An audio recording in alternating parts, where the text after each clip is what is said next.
What's going on, everybody? This is the Uncanny Omar. Thank you so much for joining us for this live stream of the Kickstarter Comics Corner, where I give these wonderful folks. Oh, there's a little bit of an echo there, but I give wonderful folks this time to put, to come and sell us the pitch, give us the pitch of what they're trying to get published or self-publish themselves. So this is really exciting. It's something that I've been asked to do for a long time, to highlight a lot of comics and graphic novels and just art books that not a lot of people have heard of and are out there in the world of Kickstarter. And actually, I've worked with, dang it, one of these days I'm going to get used to this, with David before. I did a review of his book, the ukulele book that he sent. That was a great review. Oh. Thank you. It was a fun book, man. It was a fun book. So I'm glad you reached out about this project. So yes, let me introduce the two people that are joining me. I have David over here from Dream Prism Press. And what is it that you do, sir? Who are you and what do you do? Well, I draw pictures and sometimes they go in things. And so it started in animation. You'll find that Phil and I have similar backgrounds.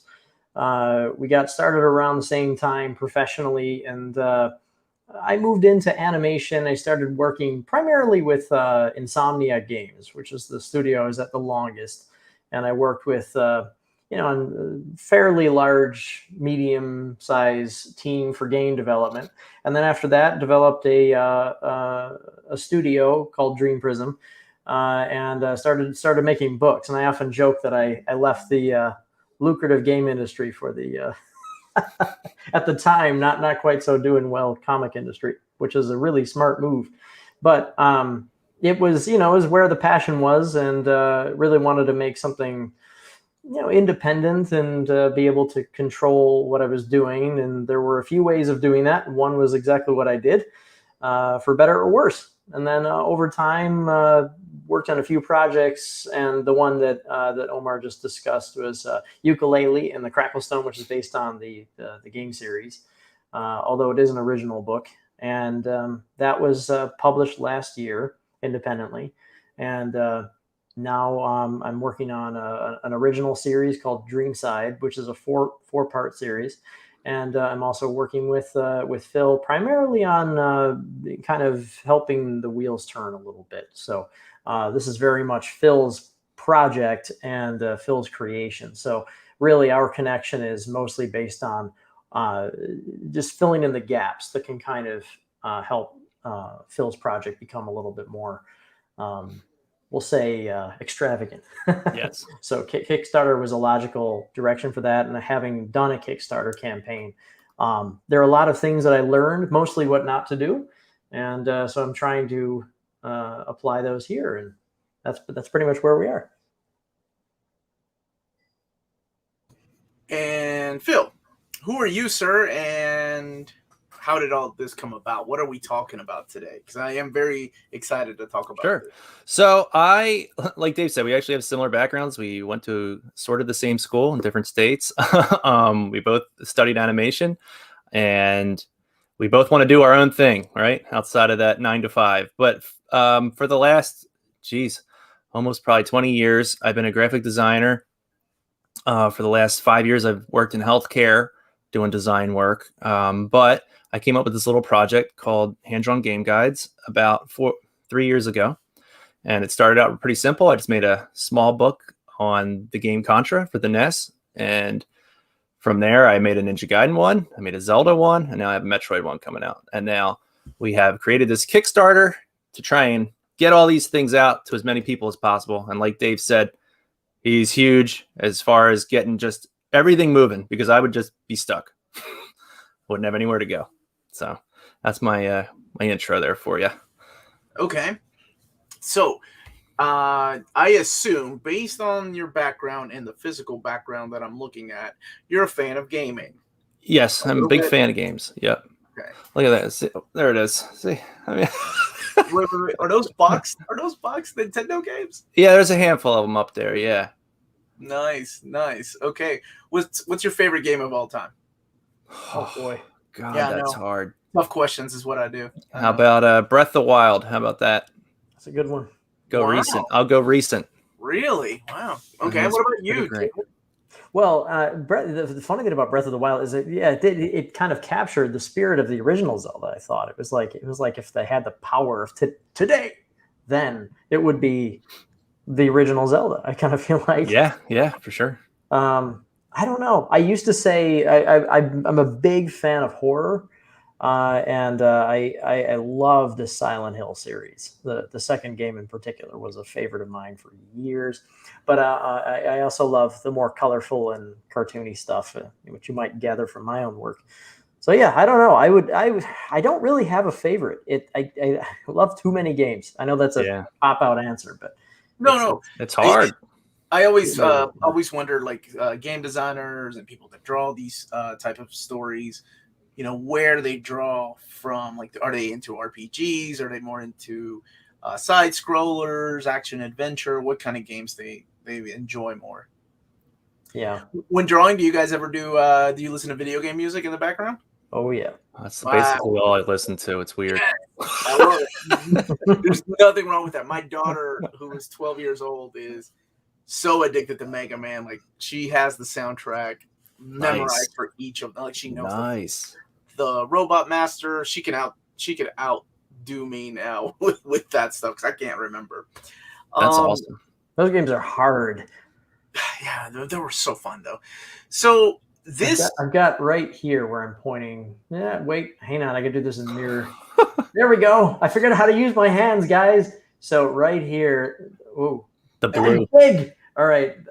There is. But why can't I? There we go. That's the Mega Man Switch Japanese collection. Oh. It's got the full thing from, I don't know, all the way to X4, I think. So that's got all the titles on it. That was a well chosen import. Rockman. Sure was. Yeah, Rockman, right. Yeah. Mm-hmm. Okay, so tell me a little bit about this project. What exactly is on Kickstarter? By the way, for anybody that is interested in this before, during, or after the show, the link to the Kickstarter is in the description of this video. So, sorry about that. Go ahead. No.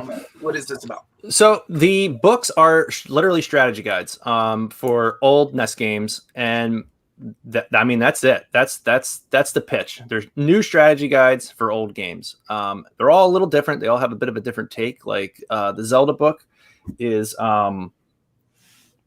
it's like it has like a narrative that kind of has like a story in between, like the way it links all the dungeons together. It has full dungeon maps.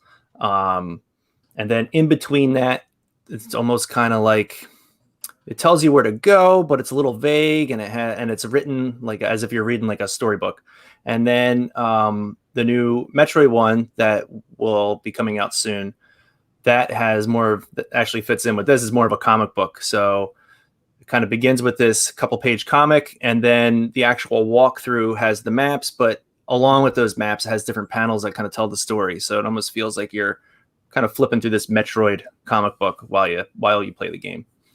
And then the third book is Ninja Gaiden and Contra together, and those are a little more straightforward, especially Contra, since that was the first one I did. It's very short, but Ninja Gaiden is also straightforward, but I added these little journal entries that kind of go along with the in-game cutscenes, so you kind of like, what's Ryu thinking during all these very emotional moments. And that's kind of that guide's little thing there that it does that makes it unique. And that was I remember that being the very first game that had the cutscenes. When I was a kid, that blew me away. Yeah. Such a really cool way of telling the story by, there were over dramatic soap opera-ish, especially by the time you got to the third one, but I didn't care. Awesome. That soundtrack still awesome.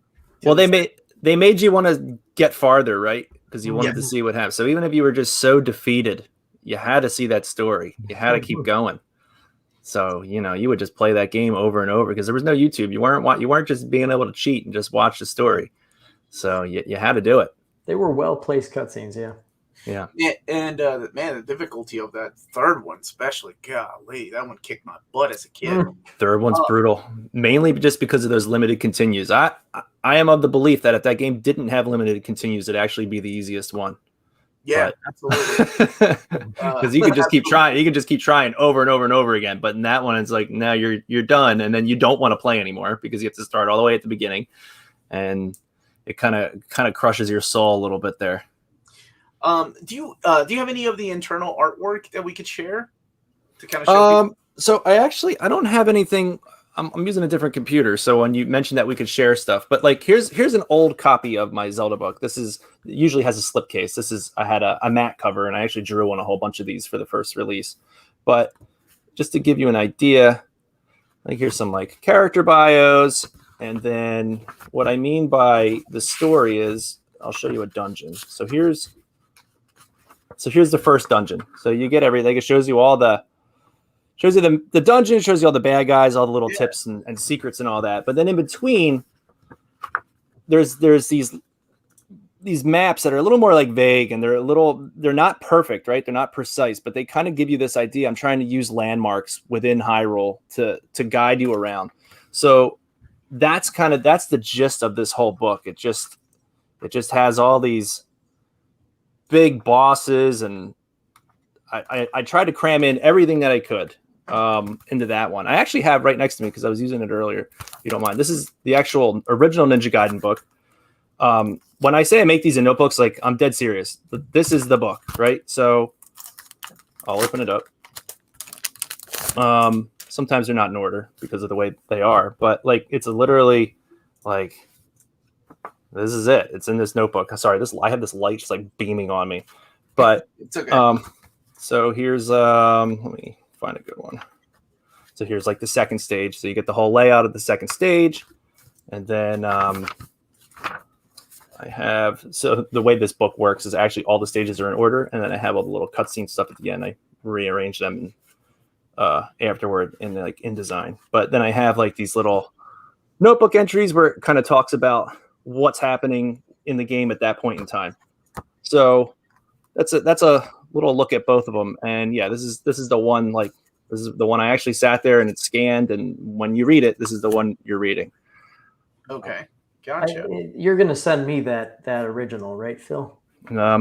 Maybe. That's the way it works. I do have some of the art from some of the books that you guys sent me, and then we have a couple of questions in the chat. Yeah, sure. But here is, let's see. Oh, there's Contra. So we have Contra. Yeah, and look, and just to, I know you're showing full screen, but I happen to have Contra right next to me too, so I can actually show you like. Yeah, show us what that looks like. Here's the real drawing. So here's that. So I scanned it in. Sometimes I'll make little adjustments or whatever, but that one's pretty close. I think I fixed the boss in the top there maybe. But yeah, so there's the real Contra book. And then we've got Metroid. I love this. Thank you. I would pull that one out too, but that one's actually behind me, so I don't have it nearby.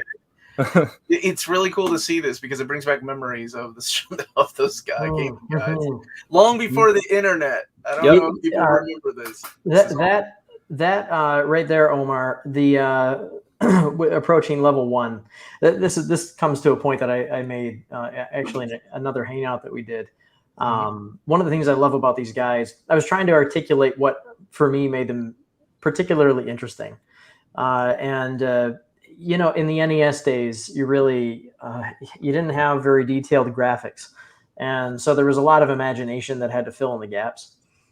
You know, I remember discovering these the Nintendo Comics system books, and in them, you had this fleshed out look of something that was really just a bunch of very simplistic sprites, but you loved them so much that you really wanted to see an expansion on them. So what I like to think about the guides is, you know, they're not very. I guess that they're more celebratory than anything, in my opinion, in the sense that reading the guide to me, it feels kind of like what playing the game feels like. So there are these moments like that when you know, you approach the tree that leads to level 1, and it just, you know, it captures kind of what your imagination filled in to add to the game. And I just think that's really cool. Instead of showing screenshots, it kind of amplifies what we all experienced playing these games. And I think probably that's one of the reasons why I gravitate towards the NES games for these, is because I feel like classic games like this, they really do, they allow you to just imagine things, right? You have so much room for imagination. You can make these, because they're so small and simplistic in your mind, you can make them, you can build them up into these bigger things. And as awesome, like, you know, I'm playing Uncharted 4 right now. It's amazing. It looks incredible, but there's nothing left to my imagination when I play that game because everything's right there, right? So I think that's one of the things that I really love about old classic games. It's almost like, kind of like reading a book, you know, when you like you read the book, you can imagine everything. Like it's almost kind of that way, right? There's a lot of room to really like get your mind racing. And then when you would see these pictures in like Nintendo Power or whatever, or an actual strategy guide, that just added the fuel, right? And I found myself personally growing up, I would always be drawing all these characters because I wanted to see them in a different way. And you know, I just thought they were all so cool. So that's definitely a big reason why I stick with NES games. I think it was a different time, and it's so hard to.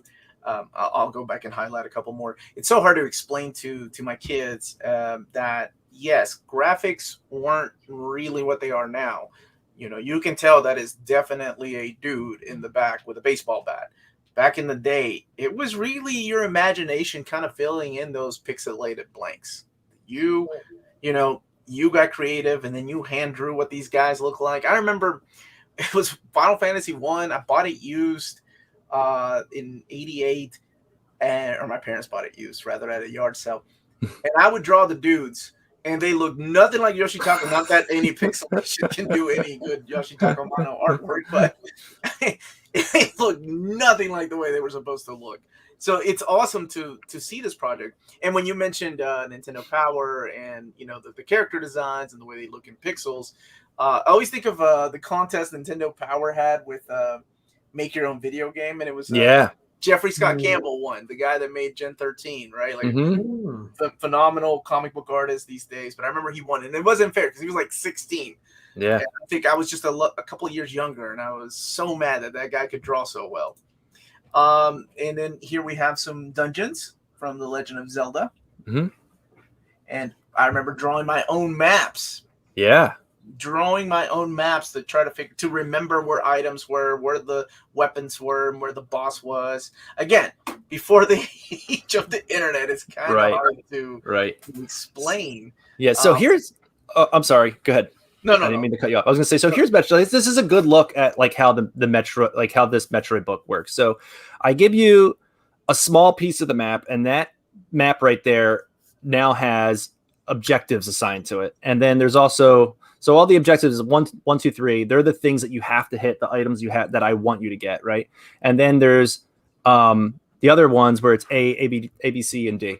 And I kind of lay them out. Doesn't really look like so one.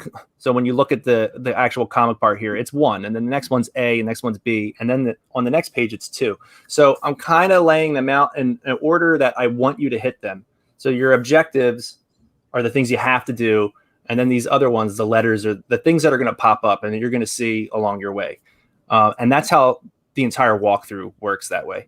And then it cuts once in a while. There's kind of like a little comic book part or what. And then I mix in all sorts of introduction stuff that happens beforehand. So that's kind of the gist of how the Metroid book works. Okay, so let's talk a little bit about, this is the thumbnail that I have, and I see some questions already, but okay. With this Kickstarter that you've got going, they are hardcovers, correct? Yes. Hardcover collections. Do they come in with a dust jacket? Is there any other gimmicky thing that they have, like a Nintendo cartridge or? Well, they get all kinds of fancy features. Yeah, they take away you're good with the features. Well, it was funny. Some of Phil and my earliest conversations were just going off about how important it is to do just the best of the best in terms of the physical quality of the book. You know, I'm really passionate about physical book quality. It's funny, Omar, one of the things that you said in the review for Ukulele was talking about the quality of the book. You know, we got some of the features I see when I look at it, I just see what didn't make it in, you know, but there were some nice features in there, but there's so much more we could do. And I wanted to do things like holographic foil that we just could not get. There's certain type of transparent holographic foil which would not blend with the sculptural embossing we were doing. So I wanted to have a really deep sculptural deboss and emboss combo that looks like somebody just sculpted the cover, like it was out of stone, just this pure masterpiece of art. And hit that with holographic foil, because why not make it a rainbow, make it shiny, make it incredible looking. And we just couldn't make that work for that. But I still think it came out well. And now with beautiful book. I appreciate that. And the manufacturers did a great job with it, But now with Phil's project, what I love is that we can kind of take some of that knowledge and really push it. So the special features on these books are going to be off the chart. We're doing embossing. We're going to do multiple foils. We're going to do gold gilded edges. We're going to do the hardbound. We're going to do lay flat sewn signatures. If I have my way, there's not going to be an ounce of glue in this book except to get the book block locked into the binding. There some stuff I'm not mentioning. So it's just going to be, they're going to be off the charts fancy. We're going to use 100-pound paper. What is that? 140 GSM to our European friends. So really just off the charts in terms of physical quality, because we want to make heirloom books. I like calling them heirloom books. It's the kind of thing that you want to be able to give to your kid, I like that. Yeah. You've done your research with the book or the paper, man. Way to go. Really passionate about physicality. It was an overwhelming process of just inundating with excitement when we were talking early on of what these books could be and if the desire was there. So it's really been great that people responded well, because they put, really what I'm excited about more is that we now have a fairly large print run to play with, which means we can do a lot more special features than we had planned to do originally. Cool. Okay. So with this Kickstarter that both of you have going, what is there a bundle for all the books that have been previously released that you're going to release in hardcover format? And somebody just backed the Metroid guy, they said. Oh, awesome. Nice. Thank you. Awesome. Yeah. Thank you so much.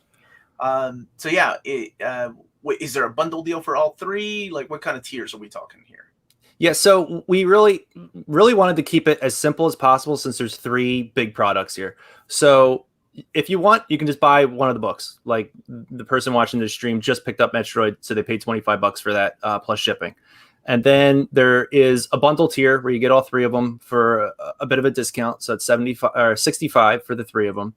And then these tiers are already gone, but we did have a limited tier where I'll draw a sketch to go along with your Metroid book. And then the biggest tier, which was really limited because I literally just don't have the material for it, everybody's going to get like a sketch page that I use to kind of screw around with, make some like concept art. How do I want things to look? How do I want this page to work?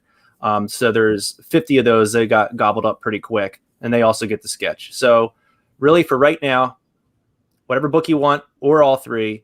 And then Dave, you're going to speak better about this than I would, but we're going to have a backer kit site set up. And from there, if you say you just bought Zelda, maybe you wanted another Zelda or Metroid to go with it, that's where you can kind of add on whatever you want from there.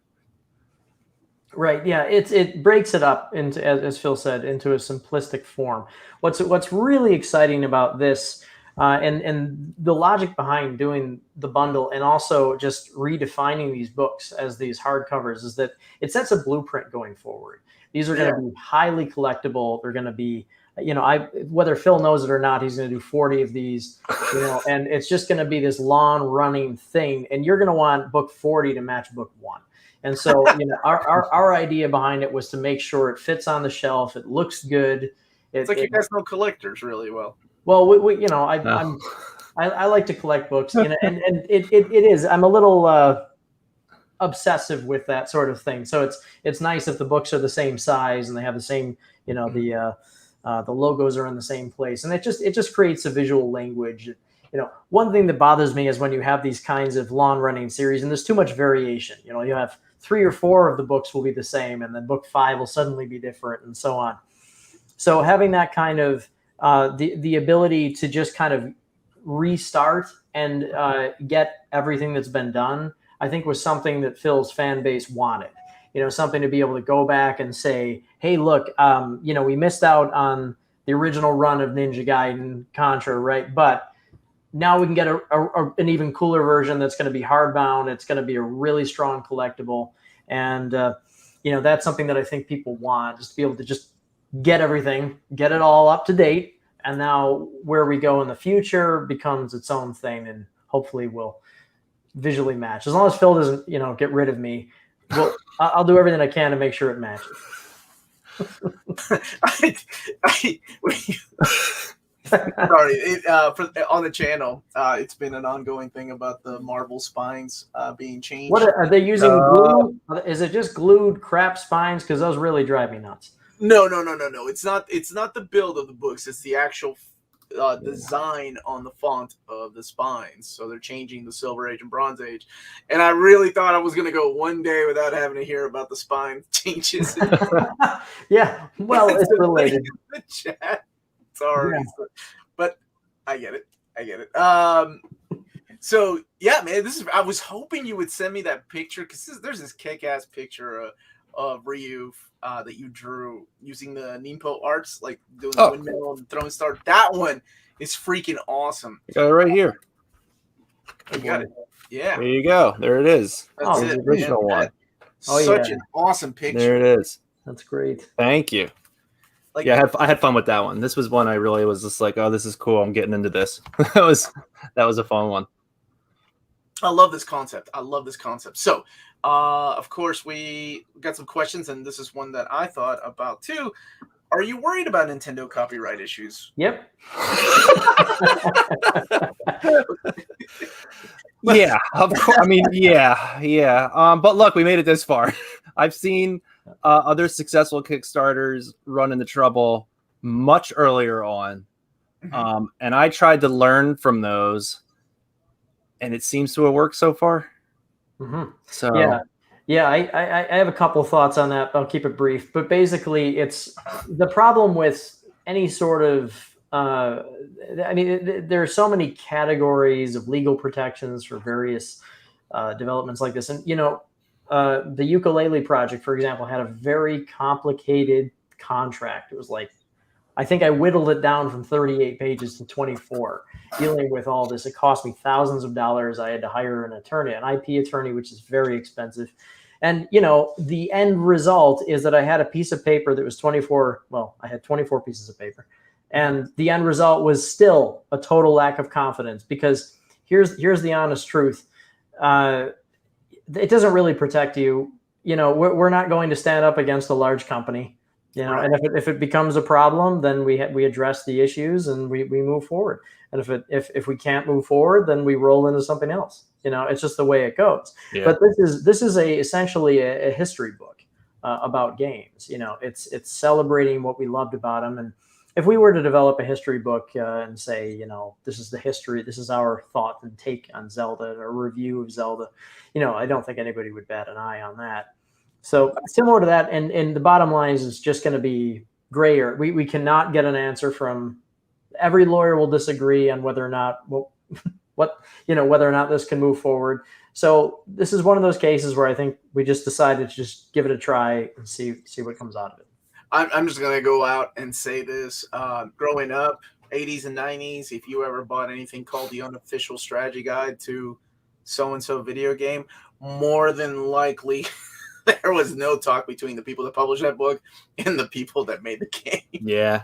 My daughter, she brought home, so this was at a school book fair, which says to me they made a bajillion of these things if it's showing up at a school book fair. And it's a Zelda book, came out a few years ago, and it's just called The Unofficial Legend of Zelda. I mean, it's full of just copyrighted stuff, but they have their little things on there saying this is unaffiliated, and it's like they got away with it, and they made a million of these things. So I think we'll be okay.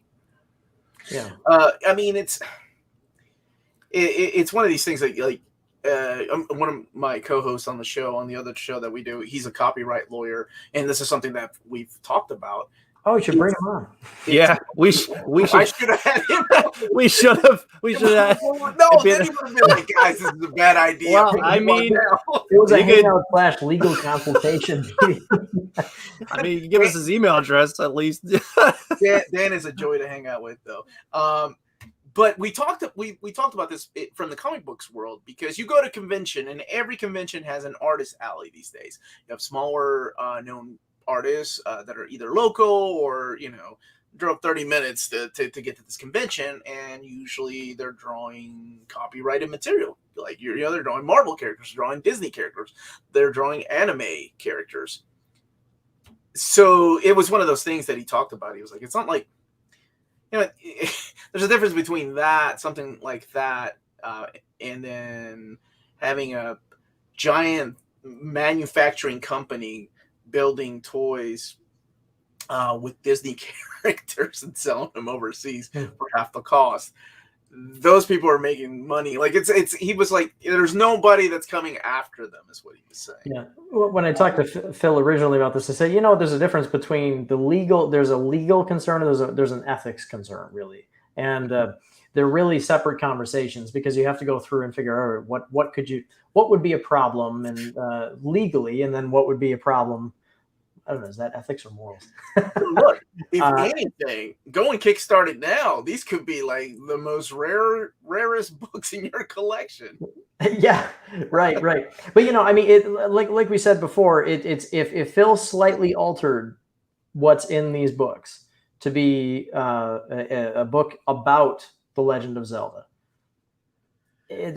suddenly it's a retrospective volume that just talks about titles. And in that case, if you were to put at the front of the book, Zelda is a registered trademark of Nintendo, and et cetera, then there are fair use protections for that. That's kind of really the whole blueprint for journalistic protections. But in this case, because it has some sort of I think if it had a work of fiction, if you were kind of taking the characters and developing a story, kind of like what I did with Yooka-Laylee, I think that is positioned as an official book, despite what Platonic said. So it's positioned as an official book, and so it really needed a legal contract for that. There has to be an agreement with the studio, and they have to say, yes, you're free to go with this. But if I wrote about Yooka-Laylee, I think I'd be free to do that, and that, as far as I'm concerned, that was my own justification for it, and I thought that sounded reasonable to me. Plus that, and the fact that no lawyer could give us a straight answer.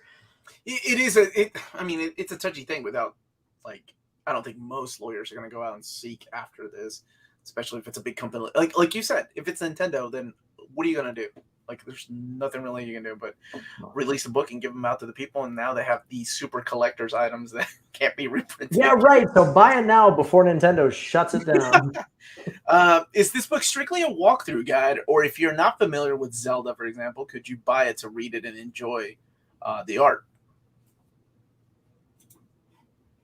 I think Phil's on mute. I can unmute him. I'm good. So it's both. You can read it and enjoy it, never play the game. I think if you're just a fan of Zelda and you're kind of curious about the first game, I think it's a cool way to just learn about the first game. But yeah, sure, you can use it as a walkthrough to beat the game. I actually positioned Contra and Ninja Gaiden when I first brought those out. I didn't even have like the hand-drawn game guide's name. I think it was just called like Contra Strategy Guide and Art Book. So I kind of positioned them as art books because I thought that was kind of the more interesting aspect about it. But Zelda is when I got kind of serious about, well, maybe it's kind of cool that it's a walkthrough, because I found that people were actually playing Zelda with it. And then that led me to Metroid, because I thought, well, got to get some people to play Metroid next. Yeah, I think these are awesome. I love this concept. Cool. As soon as I got that Zelda guide from Phil, I was looking through it and I'm like, I've got to go play Zelda. It was like the super inspiration to play the game. Yeah. Let's see here. This is an interesting question. Is there a comic you'd love to see adapted to a video game, and vice versa? Probably ElfQuest. ElfQuest as a comic. Okay. Wait, you mean a comic made into a game, or a game that made into a comic? Vice versa. Like either one, both. What comic do you want to see made into a game? What do you think, Phil? This is The Nintendo comic system. Man, Yeah. that's a lame answer. I don't know. What do you got? You want to get made into a comic? I think Bone would be neat if it was like a long-running RPG epic sort of thing. That would be cool. Bone. Oh yeah, I like that. I was thinking of Usagi as a 4-player beat 'em up like the Konami. Oh yeah, I'd be into that. Ooh, I like that. What is the what's the one with why am I wait, yes, that. I was thinking Usagi, right, with the I've never read the whole series. Speaking of which, I know that you're a big fan of that, Omar, if I'm not mistaken. I am. Is there some sort of a way to get the whole series in a decent set of volumes? Yeah, without paying $5 million per page. Well, if you don't mind soft covers, absolutely, yeah. Nah. Yeah, I know, man. But the Fantagraphics set, the one that kicked it all off, they're being reprinted, and that's the one set I paid a lot of money for because they swore up and down they would never reprint it 10 years ago. But that's being reprinted next week, and that's the first 7 volumes. If you want to go towards the very beginning of that. Are the reprints hardcovers? Yes, and that's why, like, they've reprinted soft covers before, but they've never have reprinted the hardcovers of the original 7 stories. So I've got to get them. Yeah, comes out next week. Don't forget to check out Cheap Graphic Novels. That's our sponsor. That's the place to get them. Hey, I just couldn't find it. You go on Amazon. There's like 15 versions of each book. I don't know where to begin. Yeah, I know. I did a reading order of Usagi because people were so confused last month. And yeah, so it's a 7 Fantagraphics book and then Usagi Saga. But IDW now owns the rights to any future volumes, and they're coming out in color. So those are cool. And they're going back and recoloring the original stories too. How do you feel? How do you feel about that? I think as long as the creator is behind it and like genuinely behind it, like yeah, this sounds really good, and not like it's post-mortem, like say To Kill a Mockingbird 2. What was that book called? The Lighthouse? I can't even remember. I never read it. To Kill a Mockingbird 2. Oh yes. I can't even remember what it was called because that book was so good. But yeah, as long as the creator's behind it or oversees the project, I'm okay with recoloring. Like Bone was originally in black and white, and then Jeff Smith decided that they wanted to add some color. I think it's cool. I'm okay with that. It's a creator decision. Where is it here? I got to do this again. Right there. Those are the Magic Knight Ray Earth hard covers. Yes, man. Now that was made into actually a couple of games. There was one on the Saturn that was unbelievable. I've got it. You've got it. Wow. I used to have it, and I had the Hikaru disc, which is. That's the one I wanted. I've got Umi. I don't want Umi. Did you get a random disc with that, like a random disc cover? Random, I didn't know. Oh, wow. It was one of 3 Working Designs knew how to make you collect. Actually, it's funny, Omar. The company that published that was Working Designs, which Phil and I talked about. It's kind of a big inspiration for wanting to do these super high quality things. Because they were one of the first companies to do that. I remember to do real gaming collector's editions where their manuals were not printed on the cheap newsprint that everyone was using. It was they use really thick paper. They have gloss, they have foil, they have embossing, they have all this stuff. So a lot of the foundation actually came from that. It's just funny that comes full circle. Yeah, dude, we could talk. I'll get Rob in here. We could talk about Working Designs all night long. Let's do that next time. Yeah. Okay, I'm serious. We don't even have to show it. We can just talk about it. Get together. Nobody around me ever wants to talk about Working Designs, so that would be great. Who was the guy that owned that? Victor Ireland. I actually talked to Victor about his printing process but he wasn't actually Victor. It was what is this? Don Shirley. He was the packaging guru. And it was his insistence on doing the deluxe packaging, for every game. By the way, I think that had a huge part of what blew them up because they were forced to combine games at the end due to publishing pressure from Sony, I think. And they were one of the few companies that were bringing over these niche Japanese RPGs that we all want to play. They were amazing. I love them. I love working designs. Phil, I know that their translations were, they took a little liberty with them, but they were fun when I was a kid. And but it was what was available. You know what I mean? It was they had fun with it. Right. It goes back to what you guys are doing with this, or what this is. It's like we didn't have the internet. We had no idea that. Phil, Alundra guide one of the. Oh, man, I happened to be as we were talking about these books, I happened to be playing Alundra, and I had Alundra out, and Dave brings up working designs. I was like, "You mean this?" Because I was literally in the middle of playing it. Phil, do you have the Alundra Manual? Do you have that within reach? Oh, look at this. So Omar, the Alundra Manual was one of the few examples that had a sculptural emboss with a holographic foil. And it was really brilliant. I don't know how well it'll show up, but you can see it's showing up pretty good. Look at that logo. Isn't that the coolest? Yeah, it's logo? Now the character, you can see it in the back. Maybe you can see it. Maybe if the light hits it a certain way, you can. The shadow. There it is a little bit. Yeah. So it's a sculptural emboss, but they actually got the foil working. It's so cool. I still just stare at that thing. Yeah.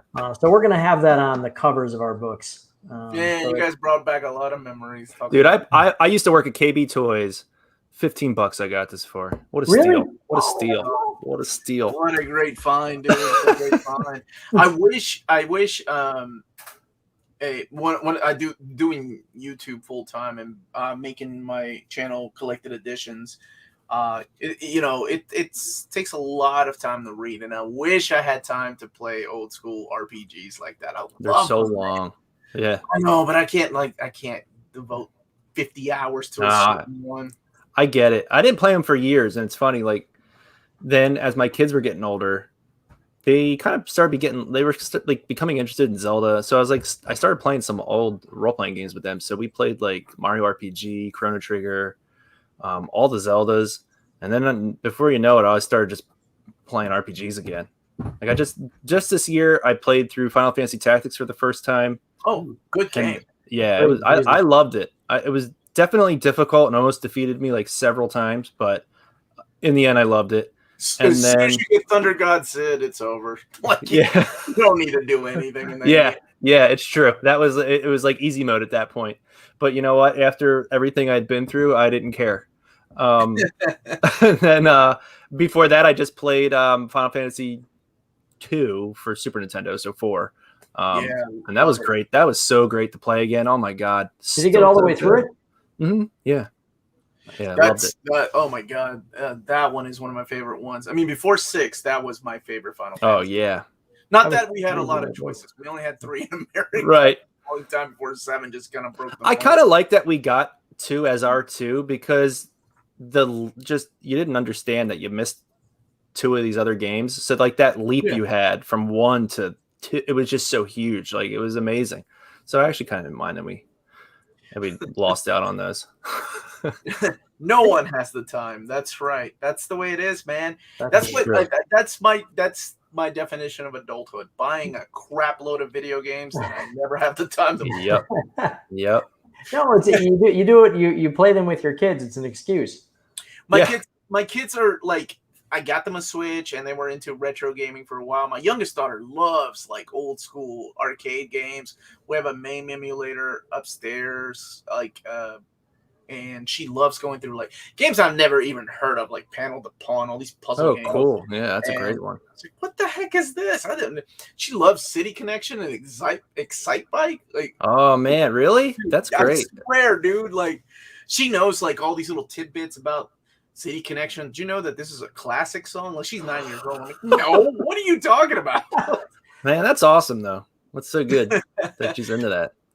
Yeah, man, gotta let the next generation carry that on because the games I grew up with, and now they got into Pokemon and things like that. That was after I got out of high school, so I wasn't into Pokemon, but I think it's cool. I think it's a cool RPG. Same here. It's a good starter to become an RPG. So, I tried. I wanted to I got Pokemon Red the day it came out because I was this is the thing. This is the next big thing. It just never clicked with me. And it sucks because I talked, but they just love Pokemon, and it's not. But I do like Snap a lot.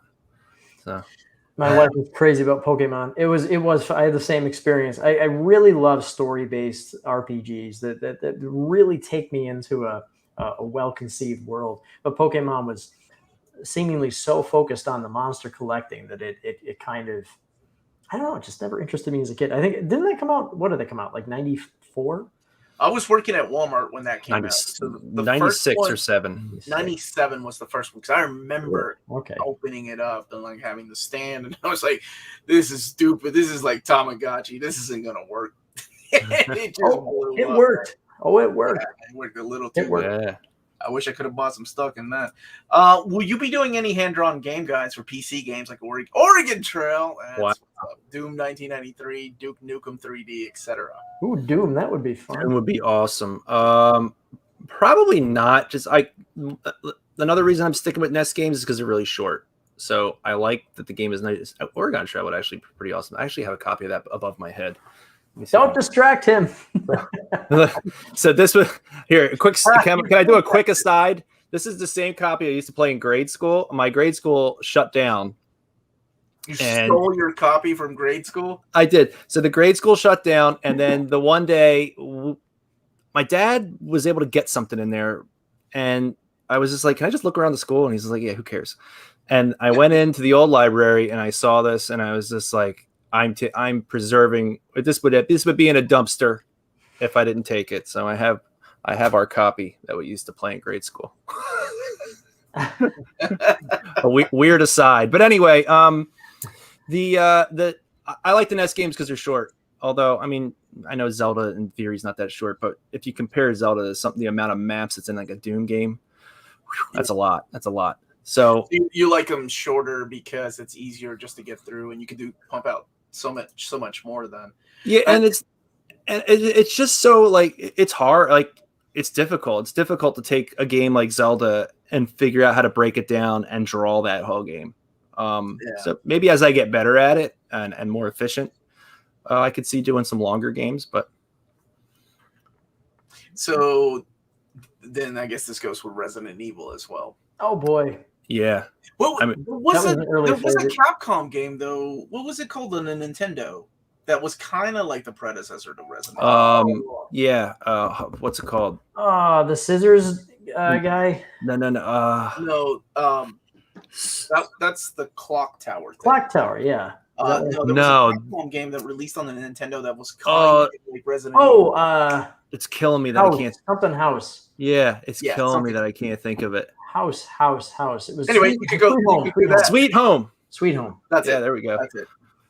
Oh, look at that, man! I love a NES Teenage Mutant Ninja Turtles. Oh, God, that game murdered. That's so would I. Big requests. Yeah, so would I, because that game is so hard. I actually just beat that like a year ago too. That game's so difficult, and I just love Ninja Turtles. So I would, an excuse to just sit there and draw Ninja Turtles all day. Yeah, I would love to do it. I love the Turtles. But Castlevania 2. I mean, that would be my request. Castlevania 2 is the most likely candidate for the next guide. There's so many obscure titles too on the Nintendo. You've got what was the one? 8 Eyes. I love Battle of Olympus. Like Battle of Olympus is one of my favorite games that hardly anybody talks about. Very Zelda 2 like. Yeah, absolutely. You know what no one talks about, but it's such an awesome game, is Shatterhand. You ever play Shatterhand? Shatterhand is awesome. It's back there. Yeah, I didn't discover that one until maybe 10 years ago. Yeah, so good. Monster Party. Monster Party is so weird. I don't have that. Love that game. Love that game as a kid. I just remember every weekend was a rental at Video Dave's with me and my friends, and we'd either try to beat the game we rented last week, and then they started doing keep it an extra day, keep it extra like on Monday. So because they're like closed on a Sunday. That's how ours was. They were closed on a Sunday, so if you got it on Saturday, you were good for the weekend. Yeah. And then we felt gypped when we got like, what was it, Journey into Silius, and we beat it in one night. We begged my mom and dad to take us. Oh my gosh! Oh, you beat that in one night. That's hard. Really hard game. You should actually just be proud of yourself. I was on my street. I was the man when it came to Nintendo, and then Super Nintendo came, and then just Ghosts and How were you with Ghosts and Goblins? I don't talk about that game. House of Goblins. Oh my god! Or Mega Man 1. I remember having a hard time with. The Mega Man games just have the most frustrating thing. It's just they always bug me with the stage restarts because you have this really weird gameplay component. You have 3 lives or 2 lives or whatever. You go through a stage well, but you use up most of your lives, and then you go and start another stage with you're on your last life. The life counter doesn't reset, so you end up jumping in a pit. Yep. To reset your life counter. For the next Yo, my kids on the Switch, they got the rewind button, and I about smacked that like that's just my other hand. I'm like, what are you doing? You don't do that. That's not the way life is. You don't rewind in this family. Life is about trials and tribulation. I tried the rewind function. I had Xbox One's Rare Replay. Oh It yeah. had Battletoads on there, and they had the rewind function. And I don't know, something about the cycle, the unicycle stage, I could not, like, even with the rewind function, I couldn't get through there. I tried it on a different system. It might have been lag on the controller or whatever, but it just could not make that work. My co-host on our other channel, Near Mint Collective, Rob, him and I complained about kids these days because we were talking about the Mario games, Mario 3D games, where after so many times that you die, they give you a P-Wing. Now it's what? They give you a P? Dude, we had to earn that back in the day. What do you mean they give you a P-Wing? P-Wing was a big secret. All right, so what was it for? It was, all right, stage 1, stage 2, stage 3, get the whistle, castle, whistle, get 2 whistles. Yep. You're right at level 8. Yep. Or did you continue into World 2 to get the P-Wings in the cloud before you got to level 8? So you could do the skip on the 3 really hard ones before the Bowser's Castle. Airship stage where it's an auto scroll and they're little tiny really fast one. I need to have use the P-Wing to get had to have that. Fast. Yep. All right. I'm not using the P-Wing there. Yo Noid, that was a Capcom game. Yo Noid, I remember that. Yo Noid. Yeah. That was the pizza dude, right? Yeah, he had a game. They had a game. It was a Capcom. It was a 2-player game, I think. You could be the green one or the red Noid. Was it good? It was Capcom, so I'm in my childish head, I'm sure it was the best thing ever because Capcom didn't know. I haven't. I remember playing it as a rental with a buddy, but I have not played it. I cannot comment on Yo Noid. I don't know. Oh man, Goonies 2 was so good. Star Tropics, man. Yeah, Star Tropics. Yeah, that would Goonies 2 is a very underrated game. It has Goonies very is little great. to do with the movie, but that's okay. It's a fun game. Yeah. Hey, somebody else. Joshua remembers 8 Eyes. Man, that was fun, dude. I loved 8 Eyes. On Phil's Twitter recommendation, I played Gremlins 2, and he enjoyed it quite a bit more than I did. Yeah, you hated it. I love Gremlins 2. Gremlins 2 is great, man. I didn't hate it. Glasses, man. It's nostalgia glasses. It wasn't my top game. I'm an adult and was there when the magic was written. I'll rewind all day. Okay, I actually agree with Josh. Yeah, my kids aren't allowed to, but I'm too old to go back. So I do rewind from time to time. Are these games still available or easy to find that these walkthroughs books were created for? Yeah, so that's another component to these that I'm starting to factor in is the availability of these games, right? So yeah, you can play any of these right now on your Switch for sure. All 4 of the games that are covered you can play on Switch. Contra, you need to get the Contra Anniversary Collection, but you can get that on PS4 and I also believe Xbox and PC. So you can play Contra wherever. And then for Switch Online, Ninja Gaiden, Zelda, and Metroid are on there. And then there's so many ways to even just play most of those games, right? Just you probably have some way to play Legend of Zelda. You might be on your DS, or maybe you have like the NES re-release for Game Boy Advance. Same with Metroid. There's been so many releases of it that I think it's kind of easy to get a hold of. Ninja Gaiden also might be a little trickier, but there's a virtual console version of it for 3DS, maybe Wii U and Wii. I know Wii's old at this point, but so they're around. They usually pop up, so they're not impossible to get a hold of. And Castlevania 2 is the same thing. Like that's on the Castlevania collection, so I know people can get a hold of it pretty easily. You don't have to use an emulator or whatever. So that's definitely something I'm considering. Like it would be hard to do Ninja Turtles, for example, the first one, because there's no way to really play it other than if you're just going to use an emulator, which I mean, I'm sure everybody's plays games emulated or whatever, so it's not that big of a hurdle. But I know people like to play it on a system that they own legally. So, but this also goes to the other point that I keep driving home about these guides is that they are also celebratory. mm-hmm. It's like when I was talking to Phil originally, I said, this is interesting because these guides are, you can follow them. You can go through and get your hints on how to beat the game. But of course, I'm not going to cover every little tiny detail about a game. But what they are going to do is they're going to amp up the excitement of each particular main point within a game and add, Phil's special touch in terms of his own take on the story content and his artistic take, and so they're what I think is more, I kind of invert it. Instead of finding the game and saying, hey, where's the guide? It's instead, okay, here's the guide that's coming next. Now I get to discover another game that I didn't really know anything about. And now I'm really intrigued to play this game for, which I may not have discovered otherwise. I'm a huge fan of this idea because just looking at the chat and talking to you two, oh my God, dude, the possibilities are endless. Like all these games that we play, I mean, the licenses, oh Lord, I think license holders are long dead now for some of these things. Like Amagon. What was Amagon? I was just playing Amagon the other night. That game was hard. Literally, yeah, it is hard. I only played it for a little bit, but I kind of actually want to figure that one out because that's one of those ones I remember renting a few times and liking, but never being good at. And I feel like when I played it the other night, I actually did pretty good. We got to go somewhere. So I think I might try and figure that one out. I'm glad that people agree that Gremlins 2 is awesome. I got to give it another go. All right, Dave, what got you on Gremlins 2? Because all you said when I asked you, when you told me you played it, and I was like, oh, what'd you think? You're like, well, I didn't like it as much as you. And then that was just dropped. What? That's my review. I didn't like it. Like, what was it that got you? Well, it was okay. The first thing was I thought it was a little on the repetitive side. So like the structure. I got to make sure I was playing the right game. It was a little. That usually. Were you throwing tomatoes around in the first stage? Were you throwing tomatoes around? I was. It's the overhead. Yeah, the overhead game. Yeah, where you're controlling Gizmo and you're in the tower. Just like the classic movie. Yeah, so many cameos. This is the sequel. Yes, before the sequel. Everything but the kitchen sink is thrown into that movie. I don't know. It just didn't.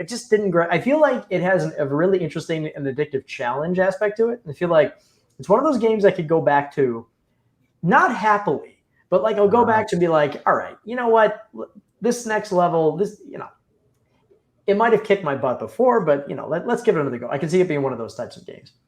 Yeah, it's not too bad. I think you can get through it. It's only like 6 stages. So because my brain has the memory of 1 minute. I will tell you also another thing about Working Designs. Back to Working Designs is that they also made their own strategy guides. And they were collector's items too. Oh, yes. And they were, yes, right. And they put the same passion into their strategy guides, I think, that they put into the packaging in general. They were not blueprint guides in the sense that it was like, okay, here's the door, go here. Talk to this person, go here. They were very funny. They had a lot of clever writing to them. They put all these extras into them. You get stickers in the back of the manuals or the guides. I remember they would have little postcards to order a free poster, but nobody ever ordered the poster because you'd have to tear open the guide to get the thing. And it's like reproductions will not be accepted. But that kind of reminds me a little bit about Phil's guides is that they have that component of it goes beyond being a guide. It has a I guess I'm kind of making this point over and over again, but it really makes you excited about the game you're about to play in a way that a guide just does not. I think that might be one of the reasons that these can function in a world where strategy guides don't really function anymore. Because I mean, like I said, you could if you want to know how to get past the section really quickly in Metroid, you can go onto YouTube and watch a playthrough and be like, oh right, I got to jump up in this, find this impossible secret that I wouldn't have ever discovered. While I'm listening to this really annoying looping music. Because always in the Ridley section, that's where I get lost, by the way. Oh, yeah. That's a hard one. Oh, it's so good, though. But is there anything better than the Crave music? No. The music is amazing in that game. Yeah. Way ahead of its time. So I have to ask this for my my buddy Marco, who is one of the people that told me about this project. And I said, dude, I'm going to have them on Monday. He's overseas. Okay. So he's really wanting this. How is the shipping overseas? Like when you guys do this through Kickstarter? Dave, this is your specialty. All right. Here we go. So yeah, so overseas shipping is always a nightmare. It's expensive. So with Cracklestone, there was a big hiccup. It was called COVID, and the problem with that is I had worked really hard to get this certain way of shipping items so that backers wouldn't get really gouged on shipping, because these books are a little bit smaller. But you have a copy of Yucca. It's a 1.8 pound book, and just to ship a 1.8 pound book, even just last year pre-COVID, if you were to ship directly from home, it was an expensive package for overseas. I mean, if I were to charge what it actually cost for postage with the box, it'd be about $40. And that was last year. So what I did was I tried two different things. One was to work with an overseas warehouse. So what we do is we'd split the freight. So when it comes from the manufacturer, it would go in two different warehouses, one in the States, one in Europe. And this is to add to the complexity also was Brexit, right? So the warehouse that I was working with is in England. So those rules have changed too since then. But the point being that it's cheaper to ship from the UK for European backers and most other territories around the world, especially if we use a courier service. And so the bottom line is, for us to do 3 books direct from the post office, if we included packaging, we'd have to charge $52 to not lose money. So it's just off the charts. But instead, by doing this overseas partnership, I believe for Europe, I think it's $18 for one book, and it might be, what is it? Is it 28 for all 3 books? I don't remember off the top of my head. But the point is, it's almost half the cost. So Kickstarters do one of two things. They either charge what it costs me to go to the post office and mail my package directly, which is, I think, kind of not the smartest way to do it. And then the other side is they never charge enough money and they lose money on a Kickstarter. So I wanted to make sure that we collected what we needed to for shipping so that we're not, losing money on this. And at the same time, we want to make sure that backers are not getting gouged on shipping. And so it's complicated what we're doing. We're likely going to be printing these books in Europe, which is kind of cool. And then we're going to do yeah, that's not set, but that's just what we've been discussing as a possibility. And so if we dual warehouse, then we can save everybody a little bit of money. And it still will, of course, still get the comments that it's the shipping is outrageous, and it absolutely is. It's just there's no way for us to get that down any lower than we're charging. When do you guys expect the book to be out? This say somebody pays this, and again, when is the Kickstarter over, to remind people how long they have? September 5th, I believe. Mm-hmm. And we have a deadline on the Kickstarter of February of next year, but we want to get it. We want to make sure everybody has it by then. So if it's sooner, that'd be great. But that's the deadline we're trying to hit. Yeah, manufacturing is typically a 3.5 month process, and Phil's been great about having it. I mean, one of the exciting things about this is, unlike Yucca, the book is pretty much finished. Aside from prepping for print and some of the manufacturing proofing that we have to do, but for the most part, book's ready to go. So we who knows, maybe we'll ship early. But we wanted to do the opposite of Yucca, and instead of blowing past the deadline, having me write update after update, apologizing every month. Instead, we'll overestimate a little bit. I think I'm pretty confident we'll be able to hit February. At the very least, packages will start shipping in February. Gotcha. Okay. I figured I'd ask that, since that's probably a question I'll be asked, and when to expect these. As always, I do need to remind everybody, these gentlemen have done projects in the past, though, so Near Mint Condition is not responsible for any money that is lost. Just keep that in mind, people. But I do have faith in this project, though. It's an awesome project, and we'll definitely. I mean, look, no one's gonna. I mean, unless it's canceled, and it gets taken down, everyone's gonna get what they're paying for. Okay. Oh yeah, we're gonna make the amount of things that we went through with Yuka to make sure that everyone got their package. Like I said, we started shipping right at the beginning of COVID, and we had a deal with UPS literally a week actually before or a week after the COVID restrictions went in with the postal service. So we had this whole arrangement with UPS. This is the kind of crazy thing that comes up, to ship things via UPS, and they were giving me a discount because we were shipping a lot of packages of the same size and weight at the same time. And the way that they do that is they ship them on commercial airliners as part of the luggage compartment. But the problem is COVID changed the restrictions of what can go on commercial airlines. So the bottom line is all those packages had to suddenly be converted to international first class shipping, which is approximately $5 to $10 more expensive per package. Oh man! So that cost me many thousands of dollars to. So you have done a lot of things and learned from the past, man. This is. I have to stress again that this is hand drawn, handwritten. This is such a cool project. One that I'm very excited to see the final product for sure. Thanks. And I hope everybody goes and checks it out. They have a lot of cool stretch goals. Actually, we do have. We hit them all. We got more coming. We got more coming. All right. Can you guys give us any hints for an extra stretch goal perk, or is it still lock and key? I don't know, Dave. I don't know. Hints.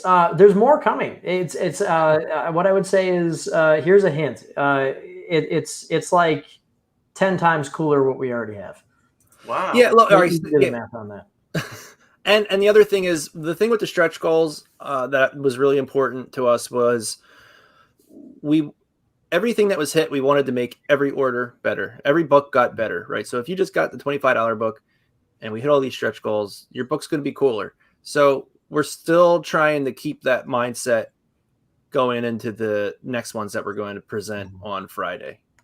One thing that I know about with I'm sure Phil is experiencing the same thing. But when I ran the Yuka campaign, you're overwhelmed just getting people's support before you go through and even I hadn't delivered a book, and there were people coming in to support the campaign. There were people coming in at high tiers and putting a lot of money into faith that we would deliver.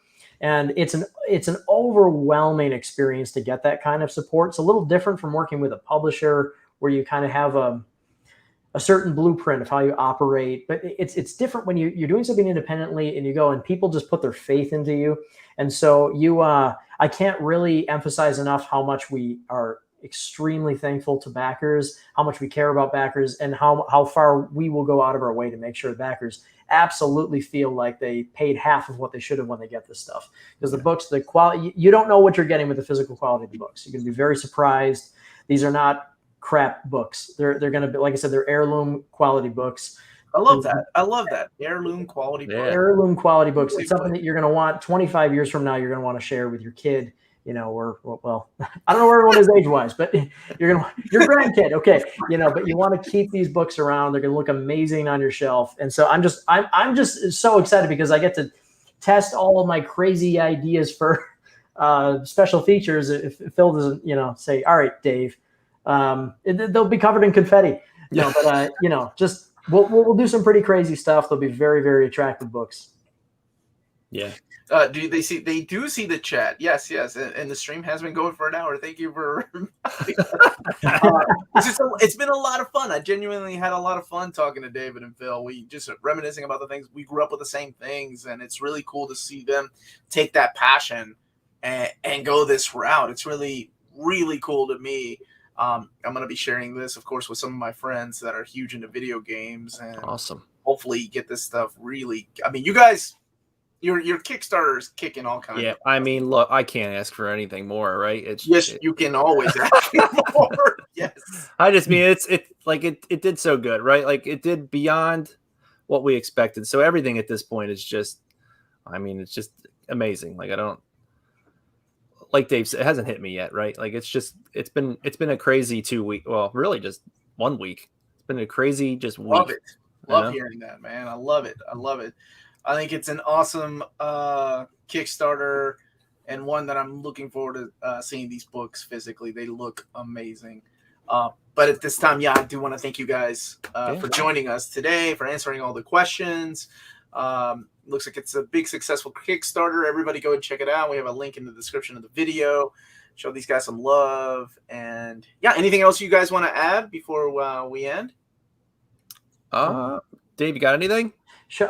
Yeah, just I'm just thankful to be involved. I mean, like I said, this is Phil's project, and I'm just trying to do everything I can to just push it as high as it can go, and just make sure that it gets the kind of we'll avoid some of the pitfalls that often happen with Kickstarter. So my job with this is just to try and keep the wheels running smoothly. So it's really I'm really thankful to be involved, and and help this become an even greater success if possible, and see what we can do in the future. Yeah. No, yeah. I'm look, I'm so grateful for like everything that's happened so far. It's been amazing. And since so many people put so much faith in us, yeah, like we've already said, we're gonna like over deliver for you guys, and we're gonna give you something that you're gonna love. Awesome. So and let us know when we can have the working design stream, will you? Oh man, yeah, dude, I would love that. Actually, my buddy Shane still keeps up with some of those guys. He works at Sony now. Oh, cool. He still keeps up with some of the people at Working Designs that have gone on and done their own. Because Victor went on to do a couple of things. Like I think a couple of Kickstarters. Yeah, right here I got what is it? Summon Night 6. Yeah, see, I have Summon Night 4. I think the one they did for the PSP. All right. But I never did get any of the other ones. But I mean, it's good to see that the old guard is still coming around. I mean, yeah, with Atlas and then eventually Xseed and Square Enix bringing over their own stuff. The need for Working Designs kind of went away, which sucks because they were a wonderful company and they really did us a solid by releasing Magic Knight Ray Earth. That was the reason why I bought my Sega Saturn in 1997, and it was the last game I bought for the Sega Saturn. In one day, I bought Magic Knight Ray Earth, Shiny Wisdom, and Albert Odyssey. Albert Odyssey was so fun, man. Three Working Designs classics in one day. I was on cloud 9. So God, awesome. I wish I could bring those days back. But yeah, we'll have to do that. Seriously. Well, that we can talk about Working Designs all night, man. I love that stuff. But thank you, gentlemen, for joining me. Thank you, everybody, for watching. Everyone, please stay healthy and safe out there, and much love. Thanks for having us. Thank you.